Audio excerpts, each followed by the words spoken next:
Hello, I'm Dango Rose. Welcome to the Mountaineer Podcast, where everybody's listening. The Mountaineer brings you the latest news of the Peak to Peak region, in print, online, through our podcast, social media, and special publications. Now, listen in to the latest news of the area with our local journalists.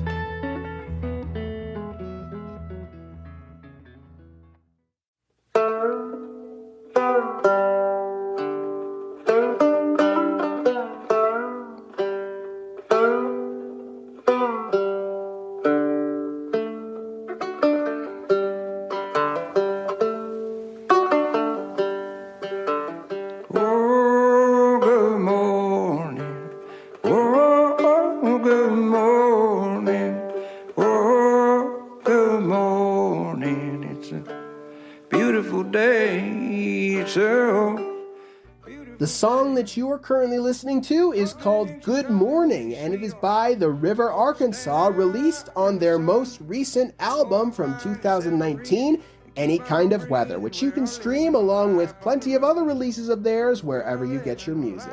Frontman Mike Clark describes this song in particular as a fan favorite, so it's likely that you'll be able to hear this song live from the River Arkansas at their upcoming show with Jack Clunan and Silas Herman as the final show of the Netherlands Summer Concert Series 2024. More details coming up later in the podcast. In the meantime, you can learn more about the River Arkansas by going to their website at riverarkansas.com. Yourself a brand new sweater, oh, well said, any kind of weather. Oh, I living life on the run. Oh, living life on the run. And I'll say, oh, good morning. Oh, good morning. Oh, good morning. It's a beautiful day. It's a beautiful day. Settles in on you, you too worried to fall asleep. Honey, have this city just laying in bed, trying not to let it creep.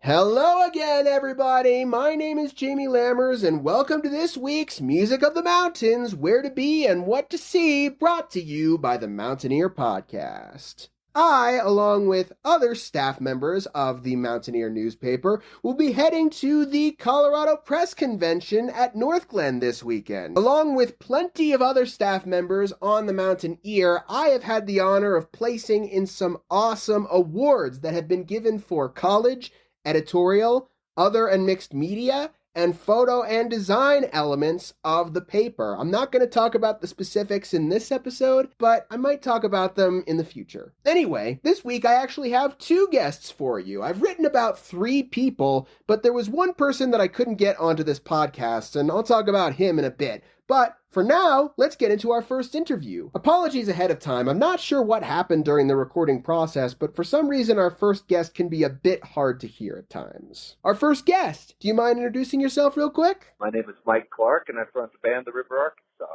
And what role specifically do you fill in the River Arkansas? I'm the singer-songwriter, and I play guitar and banjo. That's about it. So I actually wanted to talk to you about a couple of things in this particular podcast episode. I had some plans to maybe air part of this podcast a little bit earlier in the year. I actually recorded this on June 6th, 2024, in order to see if I could promote a certain festival that was coming up for the podcast. I didn't end up doing that, but I figured I might as well include that segment here too and talk about it after the fact. So, the first thing that I wanted to talk to you about is that you had a festival coming up, huh? Yeah, June 22nd, called River on the Mountain. But the main thing that I wanted to promote at this particular time of the year is that the River Arkansas is performing for the Netherlands Summer Concert Series as part of the year's final show. Yeah, that's going to be a great one. I'm excited. They reached out to us, and I was happy to be included. The lineup's pretty killer this year. So how did the River Arkansas start in the first place? How did the band begin? Well, the band's been together for 9 years now, so it's been a long journey. But the way we met is the bass player in the band, his name's Macon Terry, and he was a close friend of mine. We were both in other bands that were hanging around the Denver scene, and we just made friends, and we said we should play music together sometime. And he just happened to be in Colorado Springs, where I was living at the time when I was in the studio, and I told him to come on by. And he put bass on the tracks that would be our first record, and we just decided to keep going from there. And after that, he was in another band that he led called Clouds and Mountains with the drummer Robin Chestnut and our violinist Rachel Sliker, and I guess he just let me poach him for this new band. Now we've been a band for all this time. Yeah, it's been great. We started with 10 songs, and now we have, I don't even know how many, 60 or 70 songs that we can play anytime. We play really loud rockin' Americana shows versus when we started, we were just playing really quiet folk shows. So it's evolved quite a bit over the 9 years. And Mike, for you, what's your musical journey been over the years? Well, I had a pretty strange beginning to music. So before I was a musician, I was a semi-professional trials bike rider. I don't know if you know what that is, but basically just doing obstacle courses on a bicycle. And it was really fun. One of the first road trips I ever went on, I was 27 years old. First long road trips. A friend of mine named Patrick, we got in his van and drove across the West Coast riding our bikes and meeting up with different riders all along the West Coast. To a few competitions. And along that way, he had kept breaking out this acoustic guitar, and I never knew that he even played guitar. He would keep breaking out this guitar, and he was just learning how to play, but he was trying to learn how to play songs like Stairway to Heaven, Wonderwall, and things like that. And I was just blown away. I thought being a musician meant that you had to have done it when you were young, with your brain could absorb that type of thing. So anyways, on our trip, we stopped at this music shop in Seattle, and he wanted to get new strings, and I was like, I'm going to try buying something. So I bought a harmonica, and then by the time we got back home, a week later, I could play the harmonica pretty well, and that was my beginning into music. And a couple weeks later, my friend Patrick, for Christmas, came over and brought me my first acoustic guitar, which was like an old Lotus with cheap acoustic guitar that played like crap and sounded like crap. I played it all the time, and about 6 months later, I was just a musician. I had already started getting together with friends to play. I got together with my cousin, who was a drummer. He had been playing since he was little, and we just started jamming in his basement. And then 6 months after that, we had a recorded record that I had written, and we had already started playing shows. People really liked it, and I was 28 years old, and I just kept going from there. That's that was pretty much my journey. Yeah, I've been through a lot of different styles. I learned how to play, in that first 5 years, 7 instruments. I learned how to play mandolin, some violin, a little accordion, guitar, banjo, some piano, all that kind of stuff. I just went off. I don't know what it was, but I was ready for a life change. And then, I just started meeting cooler and cooler and better musicians, getting scooped up to play with other acts and write my own songs. Just kind of landed me where I'm at. So how does the writing process work? Are you the primary songwriter, or do you have others help you write the songs? No, I write all the songs for the band, and I bring them to the table, and then we collectively work on the arrangements together. I usually have the basic verse, chorus, bridge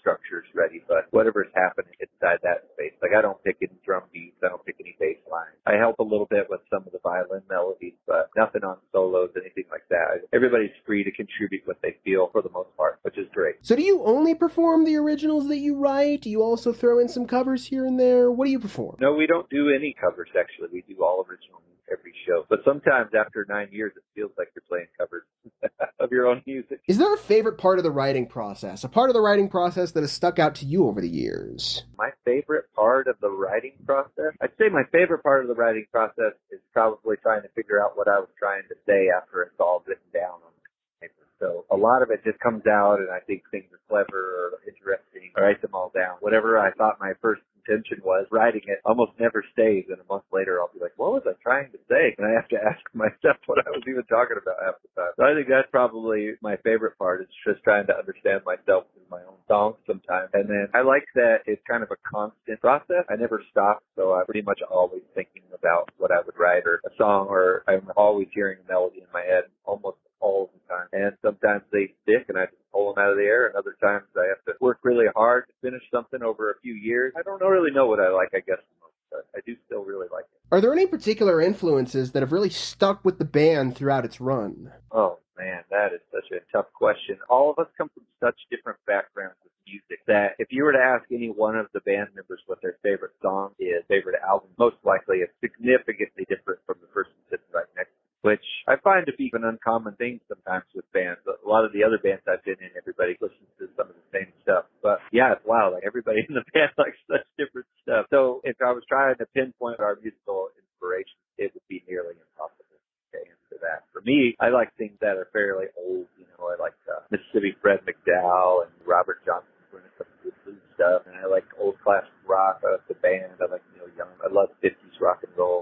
Yeah, other than that, I just feel like my band's shared interest has probably influenced me more than, say, listening to other bands. My attempts to try to write things that I think they would think was interesting or creative has probably formed my musical style more than listening to someone else's music, I guess. And by any chance, can you talk a bit about the musical journeys of the other members of the band? Just as a warning in advance, this section might be a little bit jumpier than my usual editing even is, because there's a fellow band member in the van with Mike who answers some of the questions in the background, and I have cut out his responses, not because he didn't want to be in the podcast, but because you genuinely cannot hear a thing that he says. So you will only hear Mike's response to his band members' answers. I know a lot about their musical journeys. At least I think I do. I wouldn't be able to get every detail right. But for example, Robin Chestnut, who's driving the band right next to me as we pass across Nevada, he's been playing drums since he was a young guy. 14 years old, you say? He was 14 years old, and he has been in a lot of different bands. But the things that I know about him most, it seems like his more formative years were college.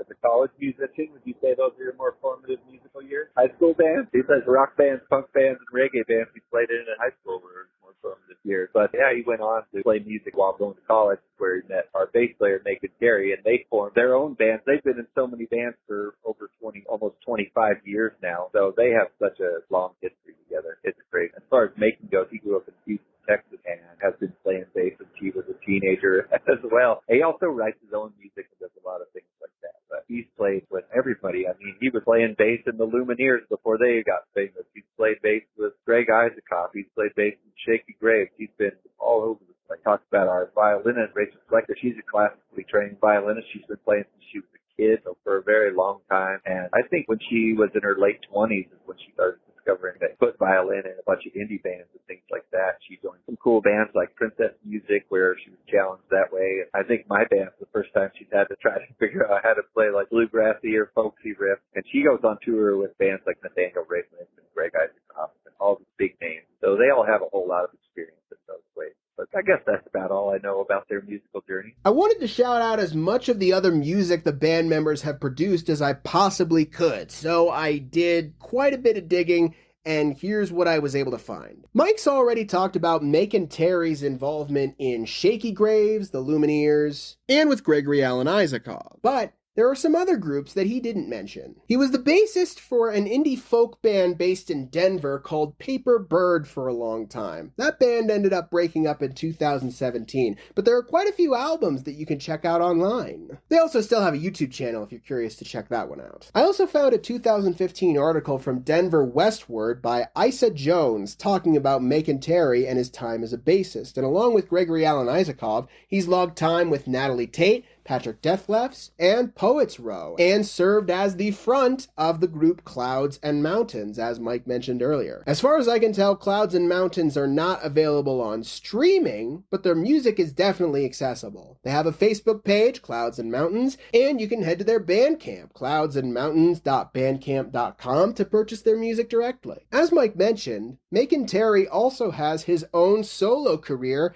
as, get ready for it, Macon Terry. He just dropped the last letters in his first and last name. He's released quite a few singles here and there. Apparently, they're a collection of homemade demos taken from the Tascam tape machine, which he's been recording with for over 20 years. And Robin Chestnut even provides drums for the demos. You can check out these demos at makotear.bandcamp.com. Honestly, looking into Robin Chestnut's background was the one that blew my mind the most. Of course, Robin is the band member that Mike was driving with, and of course, during that interview, he did not mention that from 2011 onwards, he has also served as the main drummer for Thinking Plague.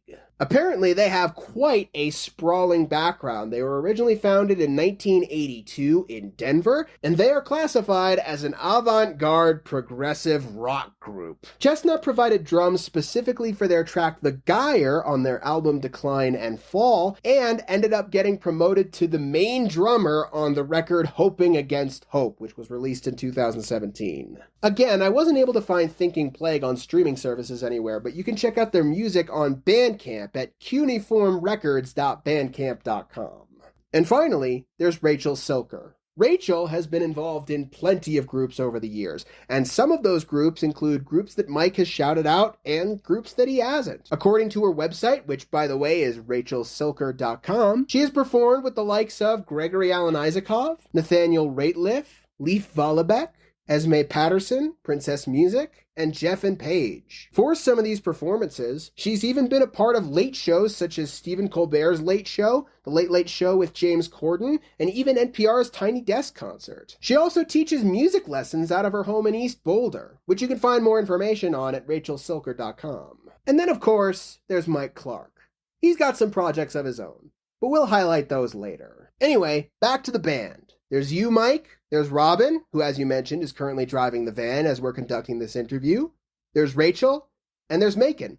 Anybody I'm forgetting? No, that's our current lineup. Just the four of us traveling around. What have been some of your favorite parts about being able to perform, both in general and with the River Arkansas? My favorite parts about performing, I'd love to make people dance. I'd love to try to medley songs together and keep the party going for a long time. And we're at the point now when we play 2.5-hour-long shows half the time when we get booked for something, and we try to keep the energy up the whole time. We were playing a show in Presto, Colorado a couple of weeks ago, and we played for several hours, and the energy was way up. The crowd's going crazy and dancing all around. We filled up this place, and there were these two girls sitting at this table right next to me. For some reason, they chose not to take this table out of the room. They were sitting right at this table, and I heard them go, "Geez, we're getting tired." After a couple of hours of us playing, while I was still playing, I just leaned over their table and I said, "And you got to get up and dance." They go, "How do you guys have this much stamina?" And I said, "I think everybody in here is drunk." And so then they got up and started dancing. But I guess, yeah, one of my favorite things is just having a fun time with a bunch of people. That's really all I want. I don't really like being the center of attention. I don't want it to be all about me.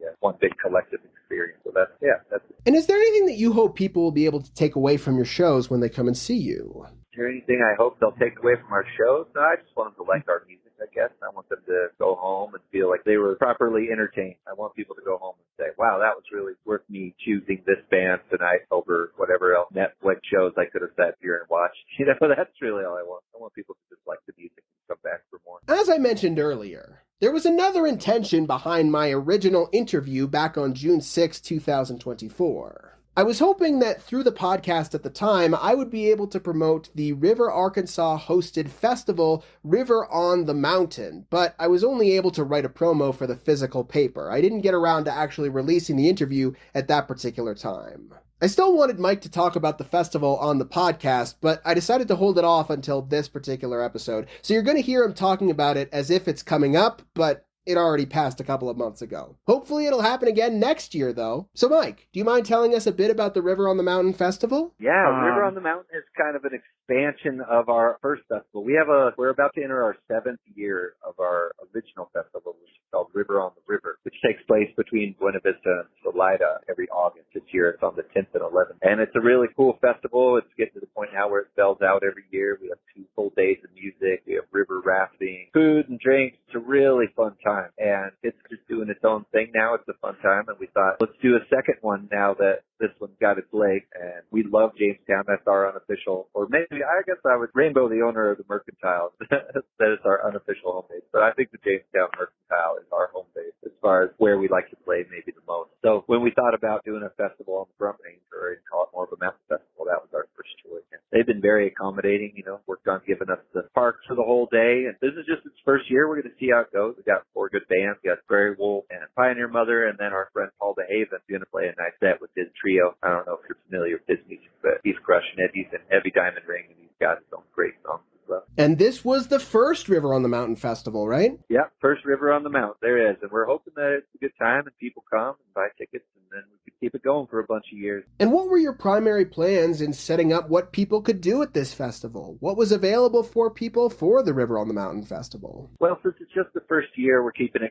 we're not going too ambitious with it. So there's no camping, just a one-day festival. Buy your tickets ahead of time. You get a wristband, show up, and you get to see 4 bands over 5 hours, I think. 2 different stages. We got one in the town hall, which is right next to the main park in the middle of town, and then we're going to put a big stage in the park. And yeah, it's going to be barbecue provided by the Jamestown Mercantile and drink alcohol there. So really, it's just a chance to see 4 bands and hang out with your friends in a beautiful setting right next to some running water. And yeah, you'll see us shifting back and forth, so you can go over to the town hall, which is an indoor space building, catch a band while we set up another band on the main stage. That's pretty much the gist of it. It's not going to be too complicated. Food, drinks, and music. Are there any aspects about organizing festivals like this that have stuck out to you? Well, one of the things that we are fortunate enough to have teamed up with some already established places, like the Jamestown Mercantile has been there for a very long time, and it's established and people love it. As far as I'm concerned, in that area, if they say the music they're having is good, then it's going to be good. And I think that's going to help us a lot, just knowing that people already know there's going to be good music in that area. And then one of the things that is really important to us at the River Arkansas is that we try to spread it around. So a lot of the bands we have playing are close friends of ours and friends that would really appreciate the opportunity to come play a festival in this town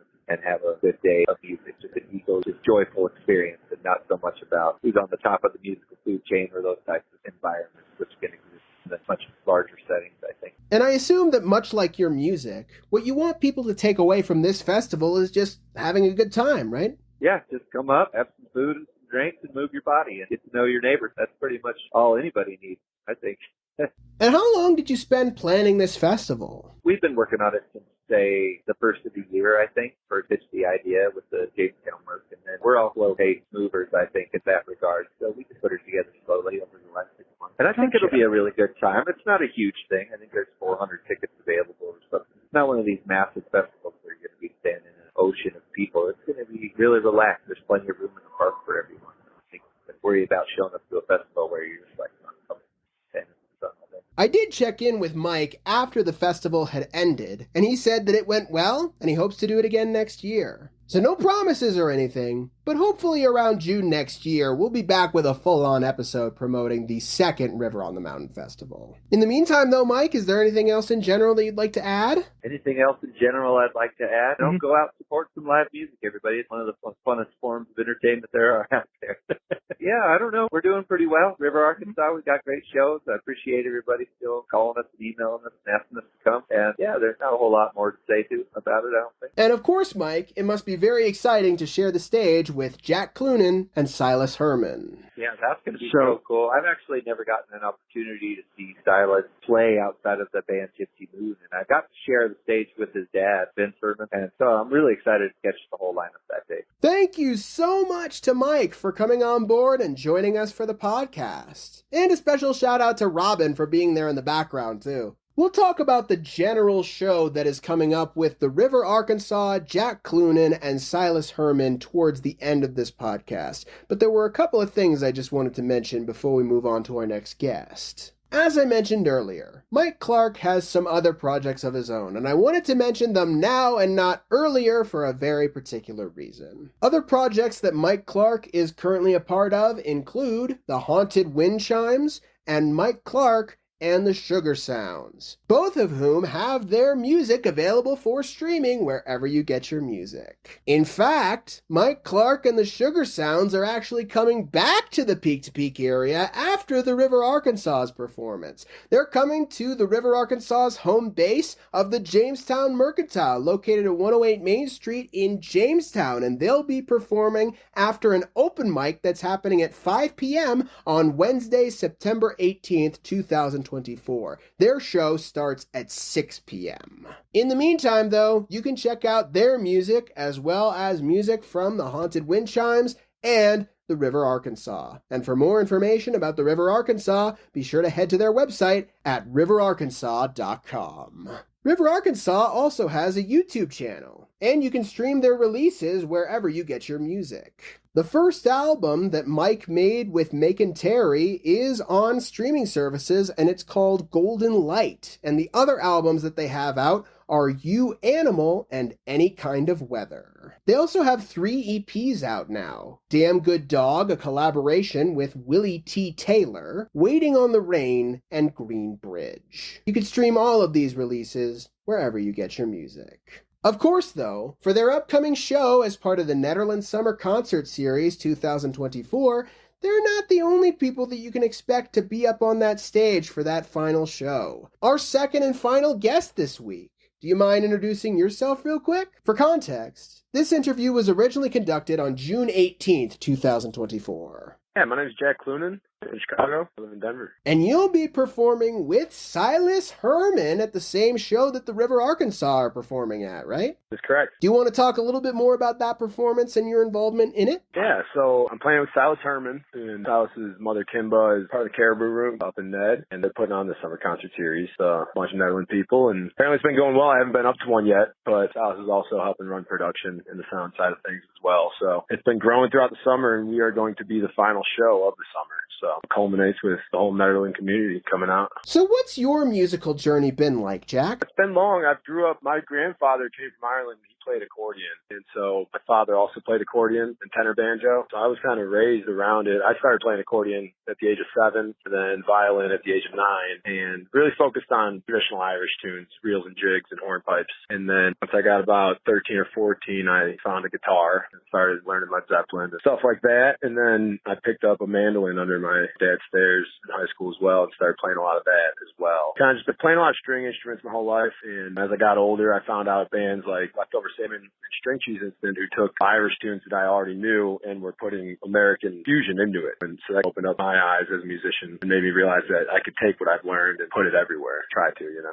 And you've played with Silas before, right? Yes, we've been playing a lot lately. One of the coolest gigs we played a month ago was opening up for Sam Bush and at I think it's called the Rialto Theater up in Loveland. And that was an amazing show. It was a sold out show, very good listening room, and got to hang out with Sam after, who's both of our heroes, and just talk mandolins and sound and DIs and pickups, and he truly is just a master of it all. So it was really cool to just hang out with them and listen to him, and get to play our original music for him as well. It was a lot of fun. I assume you'll be performing a lot of your originals at the upcoming show, right? Yes, we will be. Silas writes the original songs as well, so him and I both play our stuff and put it out there. It's a lot of fun. How long have you been writing songs, Jack? Probably since around 19 years old. When I started, I'm 32 now. I wasn't that good at it.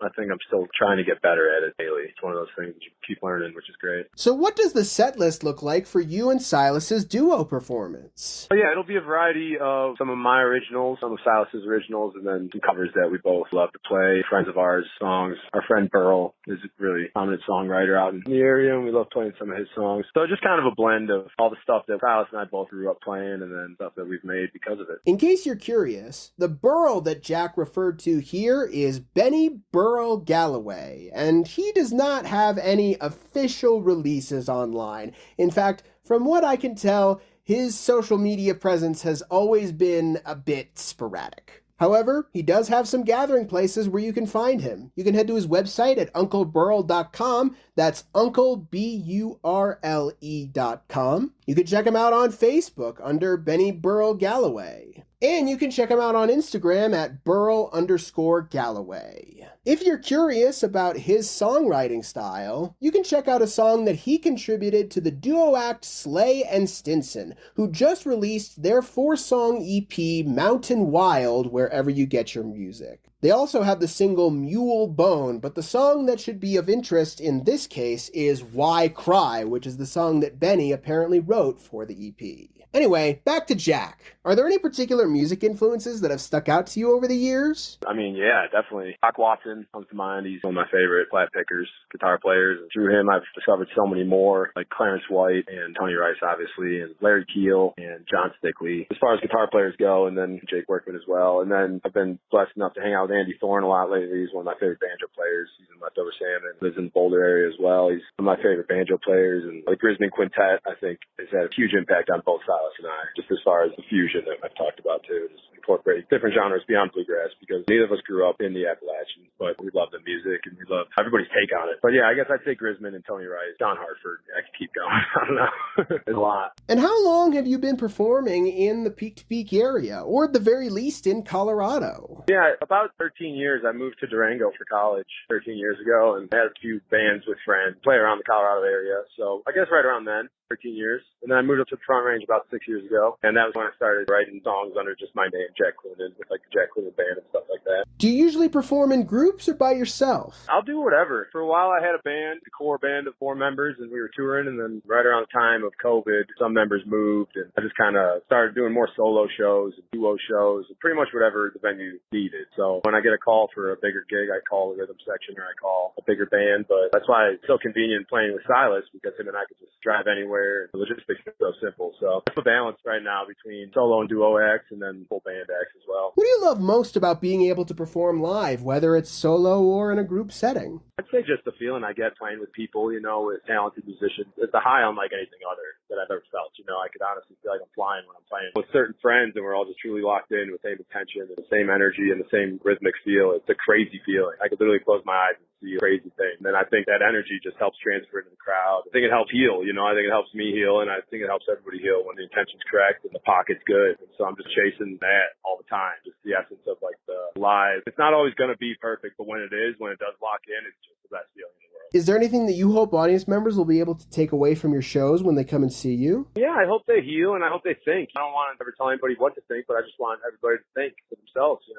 think about what they're doing throughout the day and having the right intention. And has there been a particular aspect of the writing process that has stuck out to you over the years? I guess I'd say the healing process of processing certain emotions in certain times of your life, certain experiences, and putting it on the paper. And then one thing I really like is when somebody else gets it, because you can feel like you're alone when you're going through something, whether it's a loss or some sort of hurt, and then you write a song about it, and if it resonates with a lot of people, it makes you realize that you're not really alone at all. Yeah. Well, is there anything else in your music world that you'd like to add? Yeah, I've been booking some friends' acts and stuff. I book at the patio at Sloan's Lake down in Denver, but I also just started booking at On the Mountain Brewery up in Gun Barrel, Colorado. And I guess just keep an eye out for shows up there. It's really good beer, and we're going to start getting some really good music in there. So, other than that, I don't know. Yeah, just keep playing shows as much as I can. And Silas and I are playing Telluride this weekend, and we're playing Yarmany Bluegrass Festival next weekend, which is up in Rancho Del Rio out in Bond, Colorado. So, a little bit out of the way from Boulder, area, a little bit of a commute too, it'll be some fun summer picking. So. And is there anything else in general that you'd like to add? No, that's just for anybody listening, keep continuing to support live music in the area, and as an artist, we are grateful that there is such a supportive scene out here, but I think we can grow it, and I think it is growing. I think we're on the start of a musical renaissance, really, as far as musicianship and the culture goes, so I think as long as we keep continuing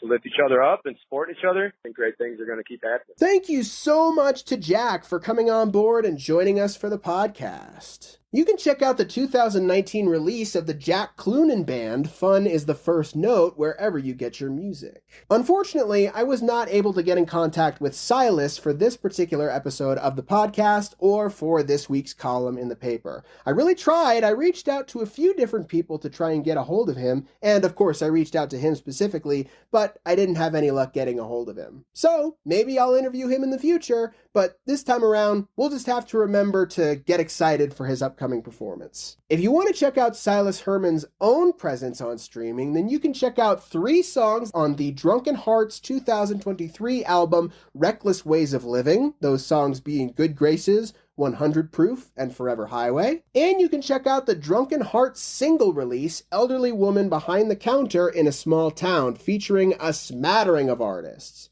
including Silas, Lindsay Lou, and Andy Thorne. You can also check out Silas on Instagram as Silas_Herman_ and on Facebook as Silas Herman. Of course, though, the big reason that I've gotten Mike Clark and Jack Clunan on this week's episode of the podcast and in this week's column for the Mountaineer, if you want to see a 2-set performance with the River Arkansas and with Jack Clunan and Silas Herman as the final show of the Netherlands Summer Concert Series 2024, then be sure to head to Chipeta Park, which is not located at 158 East 1st Street in Netherlands, like I wrote in the paper, but is in fact located at 254-306 Lakeview Drive in Netherlands on Saturday, August 31st, 2024, starting at 4 p.m. For more information about this upcoming show and the production group that put this concert series together in the first place, then be sure to head to their website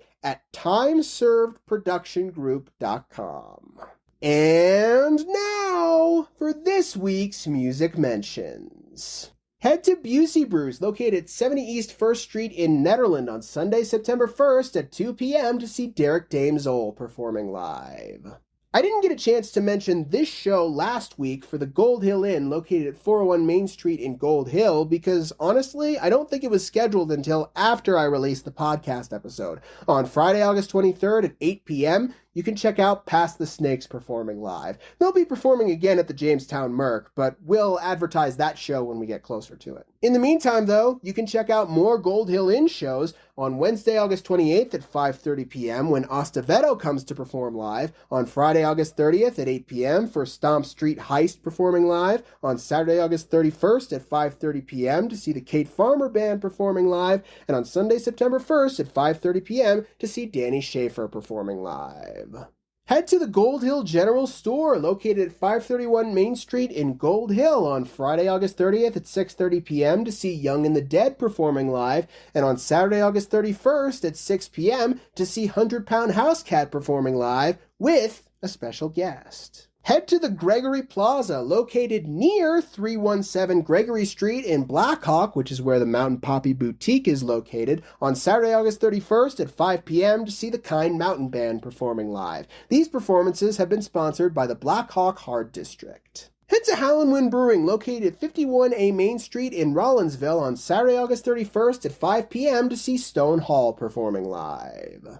Head to the Jamestown Mercantile, located at 108 Main Street in Jamestown, on Wednesday, August 28th at 5 p.m. for an open mic night, on Thursday, August 29th at 7 p.m. to see Lost Bobcat performing live, and on Sunday, September 1st at 12:15 p.m. to see Mina Rea performing live. Head to JKQ Barbecue, located at 200 Gregory Street in Blackhawk, on Friday, August 30th at 6 p.m. and on Saturday, August 31st at 5 p.m. to see John Ridnell performing live.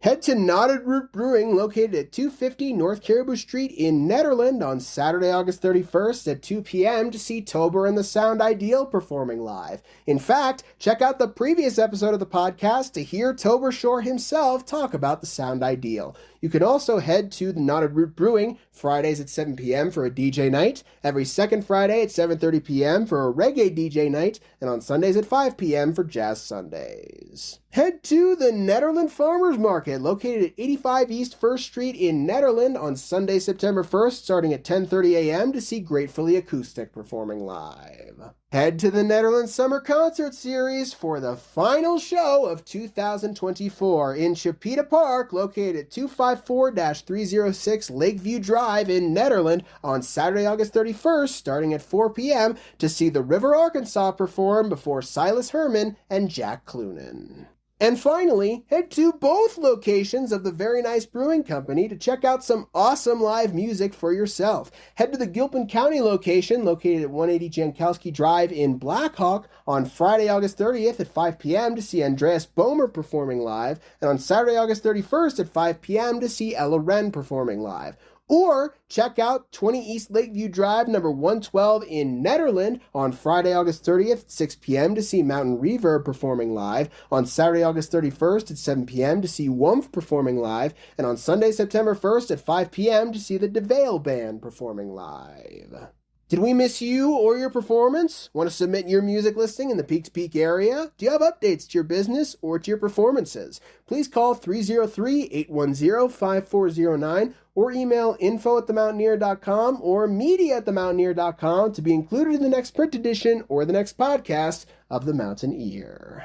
Once again, thank you to everybody who's decided to check out this week's Music of the Mountains, brought to you by the Mountaineer Podcast. You can tune in on Miscellaneous Monday, coming up soon, to check out a special segment from Marianne Rosen. But in the meantime, be sure to check out the rest of the episodes of the Mountaineer Podcast by looking in the archives of wherever you found this episode. If you want to share this podcast around with whoever you see fit, then be sure to head to the mtnearpodcast.buzzsprout.com or the mtnear.com/the-mountain-ear-podcast to share this podcast around. And if you want to be featured on the podcast and you're a member of the Peak to Peak area, whether you want to be interviewed or you have advertising you want to share, then be sure to email me at media@themountaineer.com and we will get that sorted for you. Hopefully, we'll see you guys again on Monday, and wish us all luck for the Colorado Press Convention.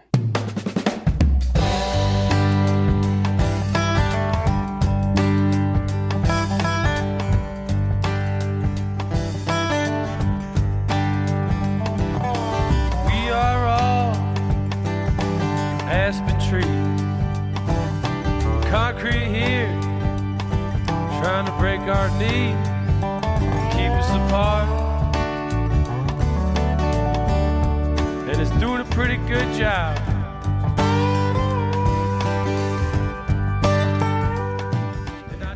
The song that you are currently listening to is called Aspen Trees, and it is the first song and the second track off of the Jack Clunan Band 2019 release, Fun is the First Note.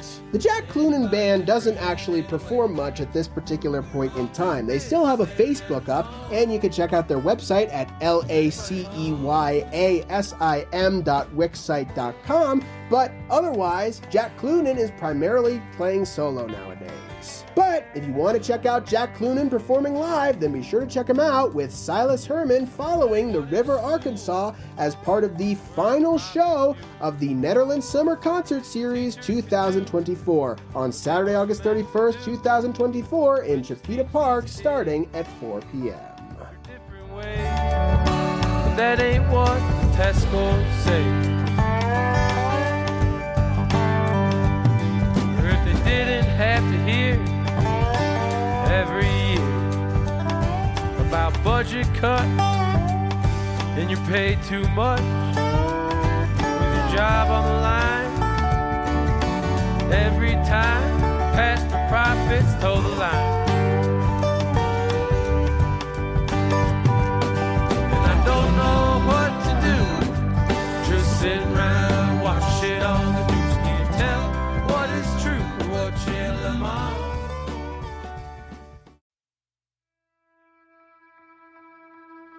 And that's it for our show. Subscribe online to get more access to more news, weekly updates to our community calendar, and a link to our YouTube channel by visiting themountaineer.com. Be sure to use the coupon code PODCAST when subscribing for a 10% discount, only available to our listeners. If you are in the local Peak-to-Peak area, be sure to pick up a print edition of The Mountaineer at a local business. I'm Dango Rose. Thank you for listening.